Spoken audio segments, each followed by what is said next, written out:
Fala, tropa! As melhores odds do mercado você encontra na KTO. Cada jogo é único. Vral! Passei por algumas maldades aí já na minha vida como treinador. Isso te dá um baque, assim, no primeiro momento, se você realmente... né? Umas trairagens, assim, que você fica... Você passa a ser usado para algumas situações que aquilo te magoa, sabe? Mas eu, 2, 3 dias depois, eu tô pronto de novo. Vai te abater, Não né? vai, não. Eu vou pra guerra. Vou pra guerra no bom resiliente. sentido, eu vou pra luta, porque a vida é difícil. A vida de qualquer ser humano, eu tô falando aqui na vida, continua a gente cortando cana. Continua a gente tendo dificuldade. Exatamente. Né? Então, hoje eu sou privilegiado.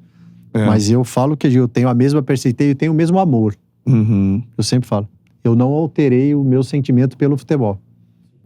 Eu não tenho. O que eu tenho que alterar, que eu melhorar, é o que eu fui como jogador. Agora tem coisa que eu não posso ser como treinador. Eu tenho que ser o treinador.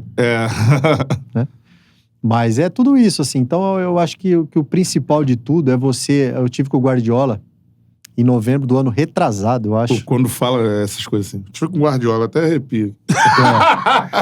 Eu tive com ele... Eu fui pra Inglaterra, né? Que eu dou uma viajada aí. Eu dei uma viajada, eu gosto muito de ver jogos. Eu viajo diariamente, assim. Vejo todas, jogos de visão, vejo jogos...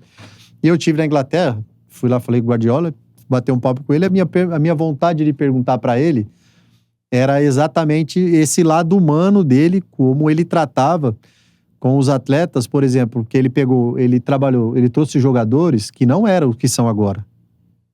Como você desenvolve o potencial dos caras ao máximo, né? Ao máximo de jogadores que eram considerados normais na Europa. Vamos dizer, o De Bruyne era um cara normal.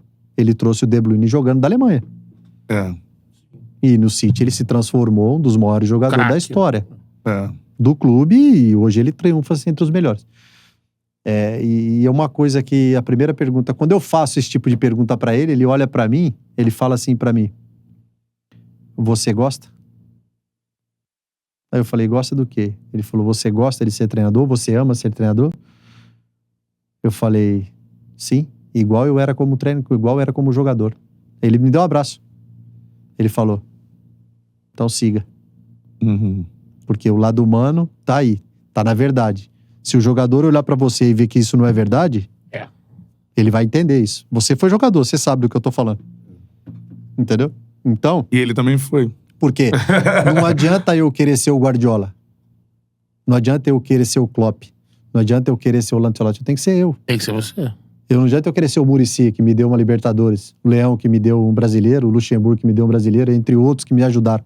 Eu tenho que ter a experiência agregada por esses valores desses caras. Como referência. Consequentemente, eu tenho que colocar as minhas ideias. Então, por isso que eu me preparo todo dia. Quando você falou de trairagem, eu fiquei pensando assim, eu estava lembrando, me confirma. Você chegou a ter um trabalho já do futebol do Santos, do profissional? Eu trabalhei como interino no primeiro ano. Que foi o ano que subiu o Rodrigo, subiu o Yuri Alberto, que tava lá, o Sandro, o Caio Jorge. Esses meninos, tudo processo pra subir diretamente Caio, de repente, até pra voltar pro Cruzeiro, que o Cruzeiro tá de olho. Mas teve alguma situação dessa na saída do Santos, com alguma... Os caras me mandaram embora pelo telefone, né? Era isso que eu tava falando. Mandaram embora pelo telefone, isso aí, na era do, acho que 2018 ou 2019. Então aí foi um processo que aconteceu, tudo que aconteceu com o Santos, muito triste, o Santos caiu, né? Mas já era algo previsível, né? Não porque se você constrói, né, cara? Você constrói pro lado bom e constrói pro lado ruim. Esse é um processo que precisa... Mas assim, eu vou ser sincero pra você, cara. Eu prefiro eu dormir em paz do que eu arrumar briga. Tem polêmica que não vale a pena. Porque eu nunca quero... Eu não brigo por causa do Santos, que eu poderia falar muita coisa que é verdade. Sabe por que eu não falo? Porque eu prefiro a minha história bonita, constância e o torcedor, porque o torcedor é amor pelo clube. Ninguém é maior que o clube. Sim. O torcedor não vai me entender. Ele vai e ficar aí mal eu do posso clube. perder essa identificação que eu não quero. Porque foi tão dura pra eu conquistar. Saí do canavial, ganhei 2 brasileiros. 2002 e 2004, os 2 títulos brasileiros do Santos, eu que fiz o gol. Caraca, é foda isso, entendeu? né? Então assim, eu vou perder essa identificação da noite pro dia, essa luta que eu tive pra conquistar, e aonde eu vou, a minha ligação com os torcedores. Porra, eu tô falando aqui, nós estamos vascaíno, flamenguista, botafoguense. Se eu ligar no Corinthians, eu entro. Se eu ligar no Palmeiras, eu entro. Por quê? Porque a minha maneira de conduzir as coisas sempre foi muito leve. Então, isso pra mim é muito bom. E eu tenho minha carreira, minha identificação, quem é? O Santos. Sim. Então, eu não posso perder isso. Eu respeito muito o torcedor do Santos. Fala, Charludo! Gostou desse corte que você acabou de assistir? Se inscreve no canal aí, dá essa moral pro Charla aí. Vral!